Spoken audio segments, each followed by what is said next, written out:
Amigos, continuamos esta semana en nuestro estudio de este tema tan importante como es la mayordomía. Y hoy analizamos el tema lo veo, lo quiero, lo tengo. ¿Cómo nosotros encontramos que el enemigo, que Satanás, ha hecho que el hombre ponga primero sus prioridades en lo de acá?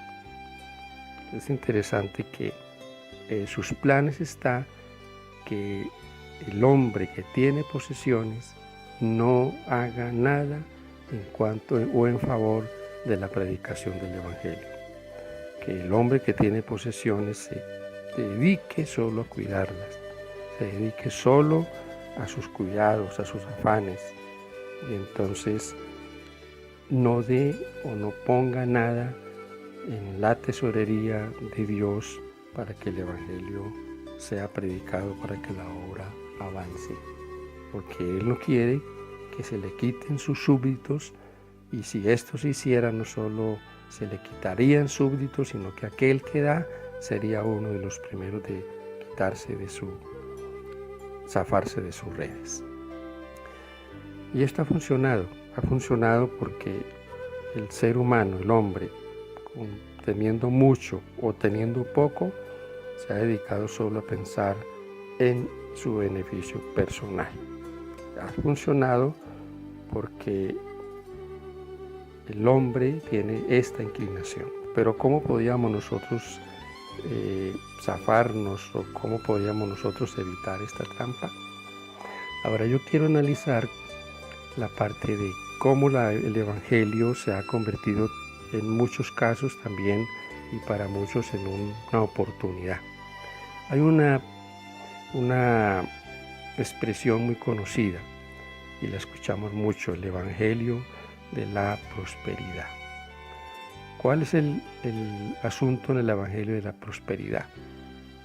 Dios te puede hacer rico. Si tú das, Dios te va a dar. Y esto lo verás tú en los predicadores, en la televisión, y en muchos que tienen la idea de que si tú das, o que si tú buscas a Dios, entonces Dios te va a dar. Y de esa manera podemos llegar a ver nosotros a Dios como un dispensador, como alguien que solo está para dar, o que si yo le doy, entonces Él me dará y me triplificará y me llenará de cosas materiales. ¿Ha funcionado esta teología? Sí.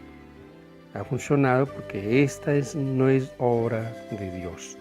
El enemigo da también, y él da para que el hombre se llene de suficiencia propia y piense que es Dios el que le da. ¿Has oído tú hablar de eso? Dios me dio, y esto me lo dio Dios, y hombres y mujeres egoístas que aseguran que Dios les dio cuando solo piensan en sí mismos.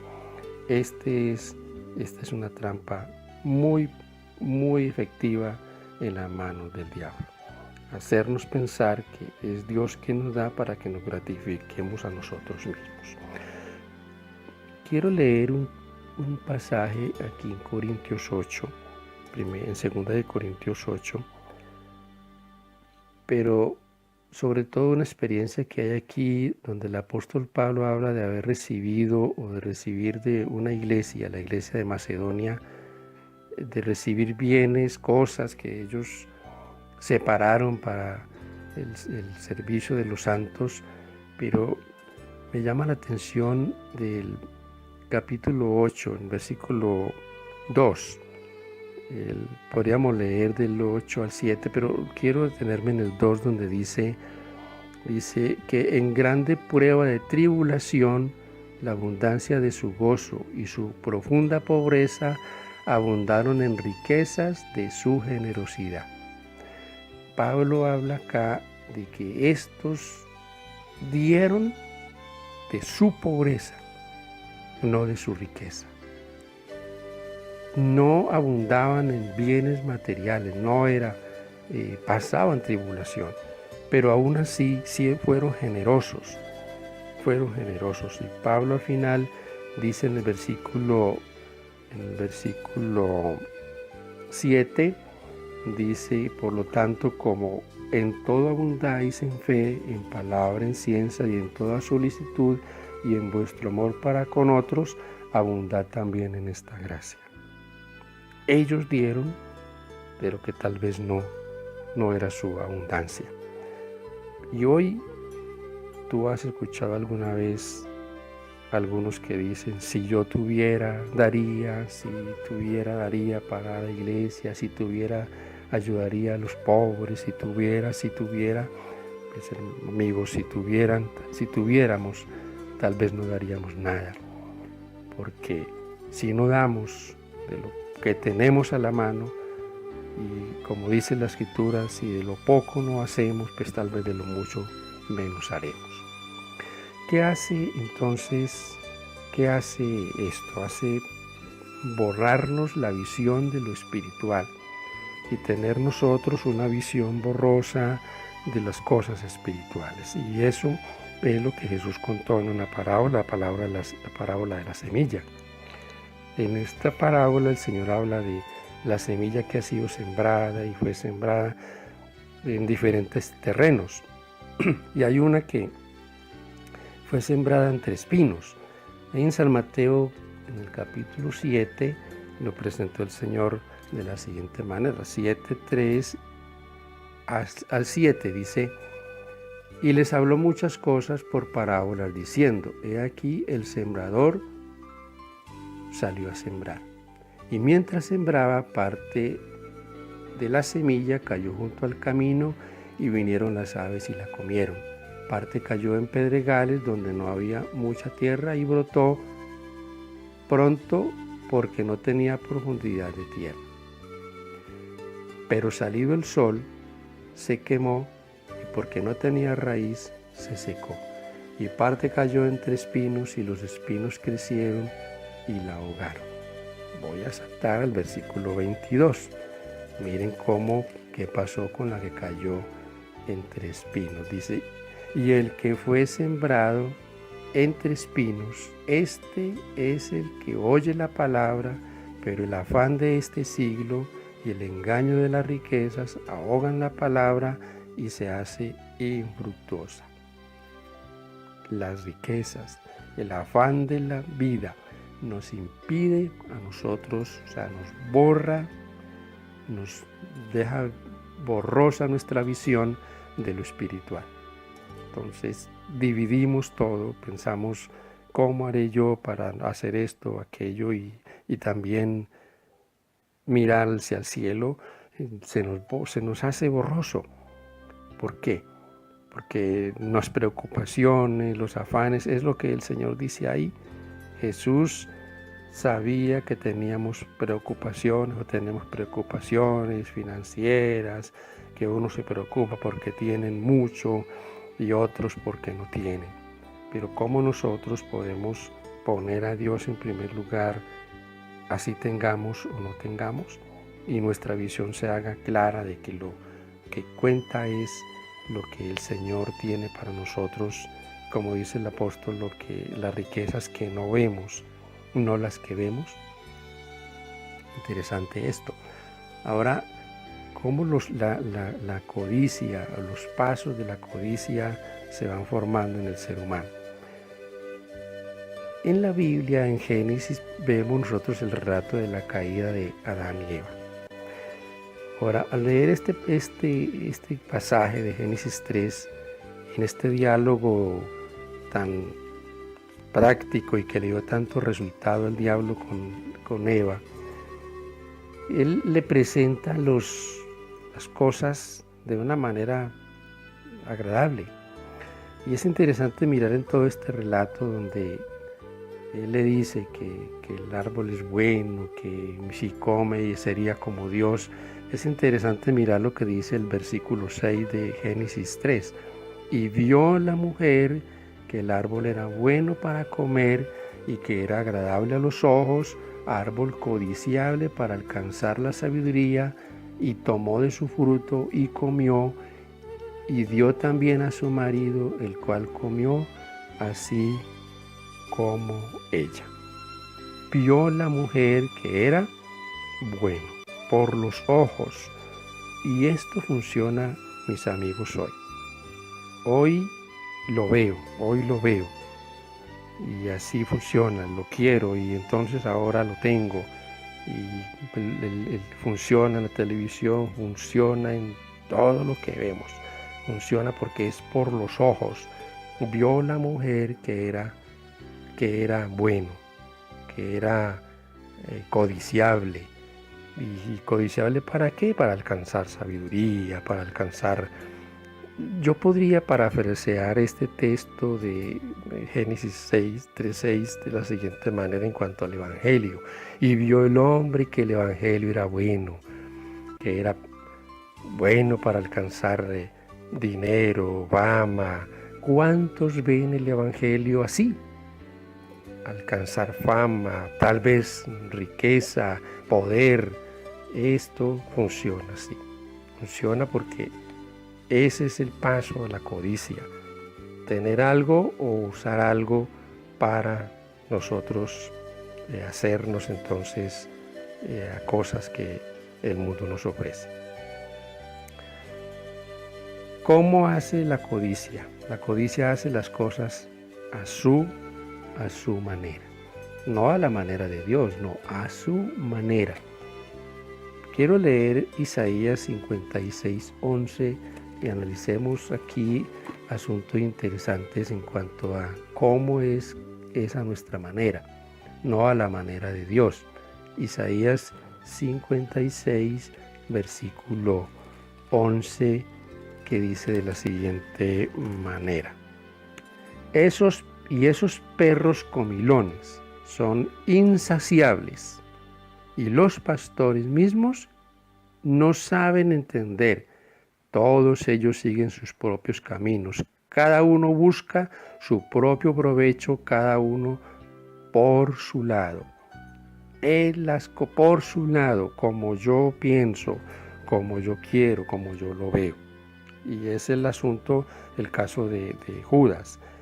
Los años que Judas estuvo con el Señor, cómo vio todos sus milagros, cómo vio todas las maravillas que el Señor hizo a sus ojos, no sirvieron, porque él tenía otros planes. La codicia lo hace así, con sus propios planes. Por eso en San Mateo 26 dice la Escritura, el verso 14 al 16, que él se va a los principales y les dice: ¿qué me quieren dar? Y yo lo entregaré. A su manera, quiero tener. ¿Hacemos nosotros las cosas de nuestra manera? No importa cómo tenemos las cosas, pero las tenemos. Eso es lo que hace la codicia. No es a la manera de Dios, es a mi manera. Tal vez mi hermano, mi amigo, podría decirte algo. A la manera de Dios las cosas son más firmes, pero tal vez más lentas. A la manera del mundo, a la manera de la codicia, podríamos tener las cosas más rápido, pero a la manera de Dios tal vez podría demorar más. Pero ¿cómo quiero yo? ¿A mi manera o quiero a la manera de Dios? Un autocontrol podríamos tener nosotros entonces de cómo manejar esto.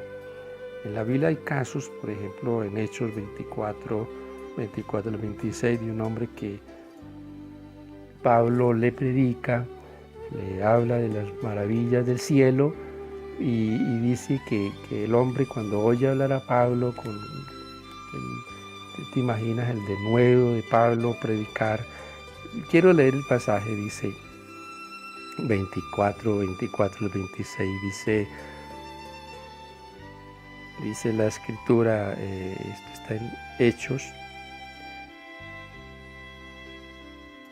Algunos días después, viniendo Félix con Drusila, su mujer, que era judía, llamó a Pablo y le oyó acerca de la fe en Jesucristo. Pero al disertar Pablo acerca de la justicia, del dominio propio y del juicio venidero, Félix se espantó y dijo: ahora vete, pero cuando tenga oportunidad te llamaré. esperaba también con esto que Pablo le diera dinero para que le soltase, por lo cual muchas veces le hacía venir y hablaba con él. Este hombre sintió que él estaba siendo tocado por las palabras de Pablo. ¿Pero qué tenía en mente? En mente, dice el verso 26, estaba pensando era en dinero. Su control estaba guiado por el dinero. Luego vemos en Gálatas que el control para el cristiano son los frutos del Espíritu, porque dice allí que los frutos del Espíritu son gozo, paz, paciencia, benignidad, bondad, fe. En eso ahí es donde está el secreto del cristiano.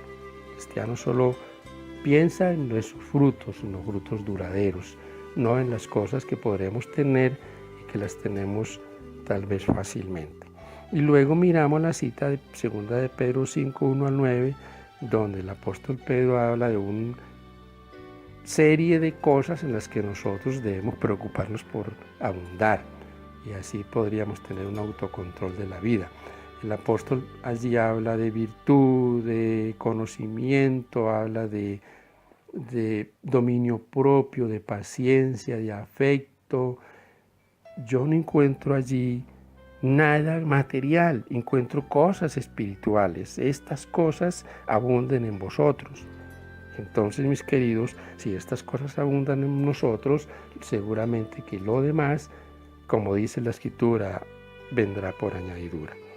Pero él dice aquí, en el versículo 9, dice Pedro en su segunda carta: pero el que no tiene estas cosas tiene la vista muy corta, es ciego, habiendo olvidado la purificación de sus antiguos pecados.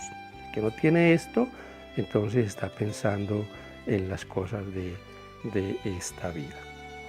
Mis queridos, es interesante y debemos ya analizarlo de la siguiente manera. ¿Quiere el hombre ser feliz?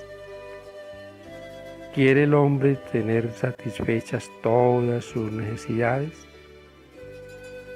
Pero ¿cómo lo logra?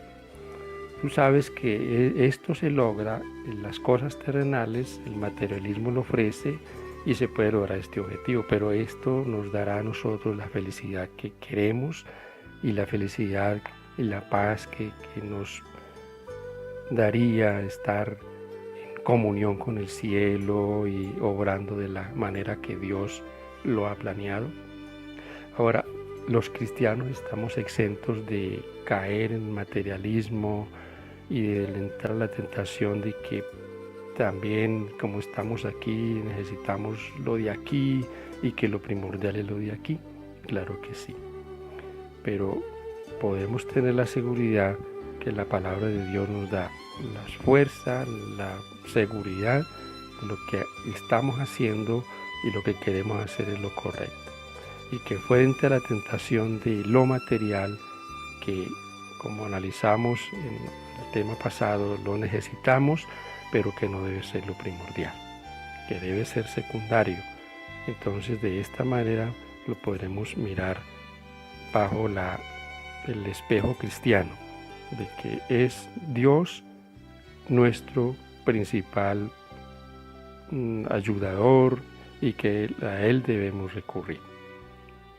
Que muchas veces en nuestras necesidades, en nuestras escaseces, están las oportunidades del cielo. Porque al no tener lo que otros tienen en abundancia, entonces recurriríamos más a nuestro Dios. Querido amigo, muchos que tienen abundancia de cosas materiales no sienten necesidad de Dios. Pero muchos otros que no tenemos tal vez esas abundancias, entonces tenemos la tendencia a estar más aferrados de la mano de aquel que todo lo puede y que todo lo tiene. Y que entonces confiamos en que, como dice la Escritura, el pan de hoy, Él nos lo dará hoy.